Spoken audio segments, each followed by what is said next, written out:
Aksiya bozorida shirkat paychak elib setish. Savol. Assalomu alaykum hurmatli ustoz. Hammamiz bilamiz, hozir dunyo iqtisodi bir gavdalashishga qarab menyotidi. Yangidan paydo bo'layotgan har xil kasb va savdo-sotiq kasblari, tor texnika kasblari, masalan, torda e'lon berib pul tepish, internetda narsa kerak sotib olish, shirkat paychak sotib olish, xam neft sotib olish qatorliqlari chiqib, biz musulmonlarga qaysisini qilish, qaysisini qilmaslik, qaysi harom, qaysi halol buni ayirish ta's bo'lib qolyotidi. Biz bir qism mablag' solg'uvchi shirkat bo'lib, hozir biz Jungo aksiya bozoriga mablag' solaylik deb o'ylashgan edik. Bozorga kirib paychik olib satsak bo'lamdi. Mushu to'g'risida bizga qanday shartlar va fatvolar bor? Ig'ir ko'rmay fatvo berishlarini so'raymiz. Javob: Va alaykum assalom va rahmatullohi va barakatuh. Barliq hamd sanolar Janobi Allohga bo'lsin. Durud va salomlar payg'ambarimizga, u zotning oila tavobatlariga, ashablariga va u zotga toki qiyomatgacha ergashganlarga bo'lsin. Alloh taolo savdo sotiqni, tijoratni halol qilib mundoq degan. Alloh ilm setimni halol, jazonini harom qildi.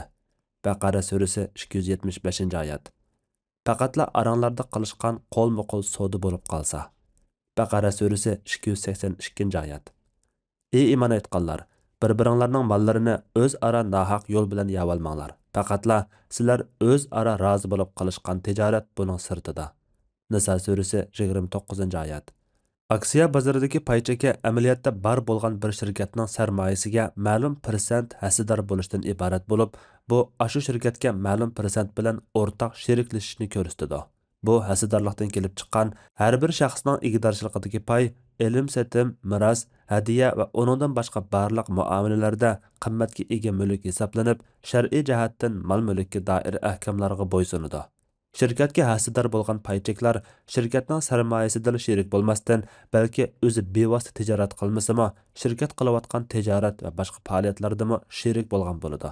Paychek tijorati muboh tijorat, lekin olimlar bu xil tijoratning halol bo'lishi uchun shariatga xilof barliq ishlardan xoli bo'lishini shart qiladi. Masalan, birinchi, pay tava bo'lgan shirkat amaliyotda jismi bor mavjud shirkat bo'lishi, quruq qog'oz yuzida qurilgan, mavhum yoki qurilayotgan shirkat bo'lmasligi kerak.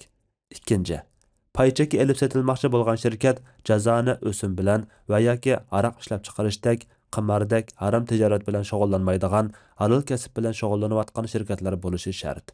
Asli faoliyati halol, lekin o'simlik qarz yoki boshqa harom ishlar aralashgan shirkatlarning payini elib setish ko'pchilik olimlarning nazarida cheklanadi.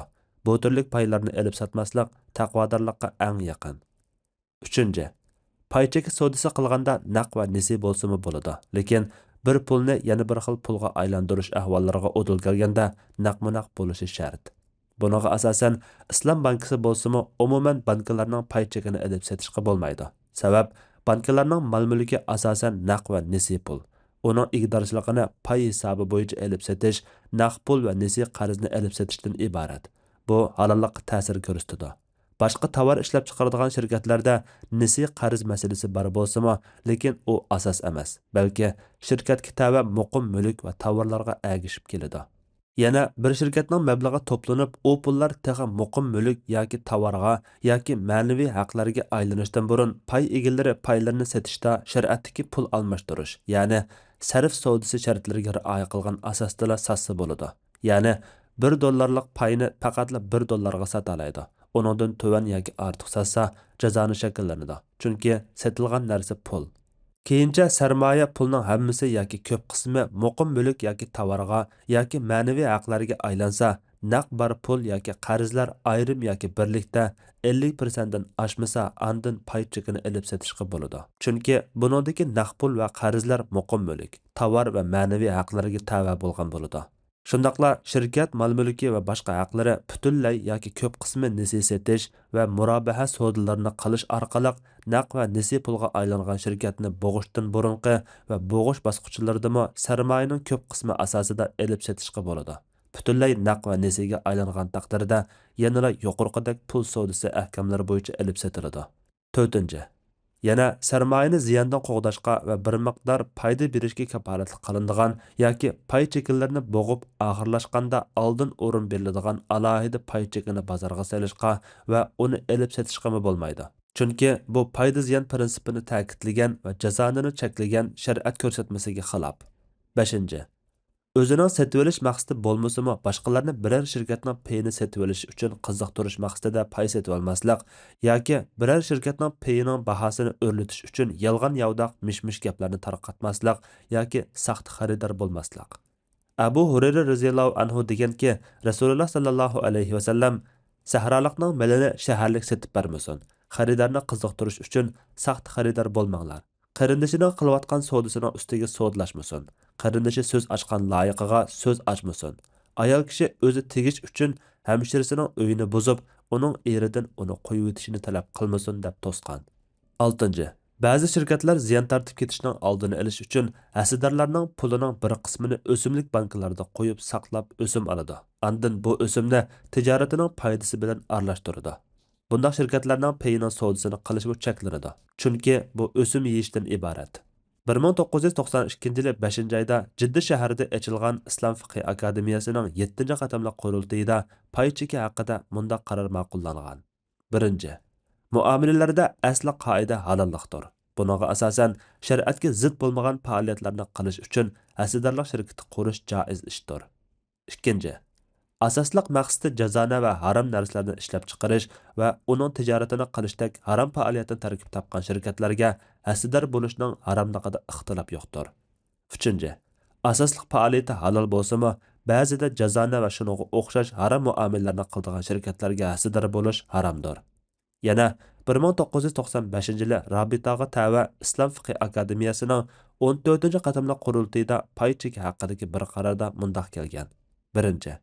Musulmon kishining har bir muomalalarida jazoni bor bo'lgan shirkat va banklarning payini bilib turib setib olishi joiz emas. 2.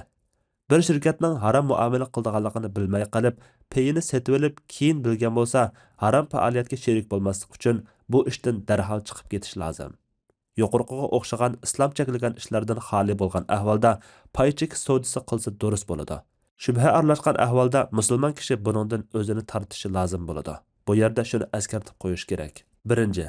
Pay cheki bozorda pay cheki tijoratini bo'lmasdan boshqa nurg'un mavhum tijoratlar bo'ladi. Shunga bu xil tijoratga qadam qo'ymoqchi bo'lganlar bu vaqtda atrofliq diniy tushuncha hosil qilib, andin tutish qilmasa haromga yoki ziyonga uchraydi. 2. Pay cheki tijorati ma'lum saviya talab qiladigan bir qadar murakkab tijorat bo'lg'achqa, bu sohada atrofliq ma'lumoti bo'lmagan kishilar oson ziyon tortib ketadi. Shunga bu tijoratni bu vaqtda yetarli bilimi borlar qilgani tuzuk. 3. Pay cheki bozori har minutda necha xil o'zgarib turadigan bo'lg'achqa, insonni dakki-tukkiga silib, asal yurak kesla qilib qo'yishi mumkin. Cho'ng ziyon tortib ketgan ahvolda o'lganlarmi bor. Shunga inson o'zini bundaq bozorlarda ko'p upuratmasligi, rizqining azaldan putilib ketganligini aslab, halol, chiroyli, sog'lom yo'l bilan foyda tepishni ko'zlashi lozim. Allah eng to'g'risini bilguchidir. Fatvoda Dr. Abdul Aziz rahmatullah. Fatvolar majmuasi 1-tom, 145-numurliq fatvo.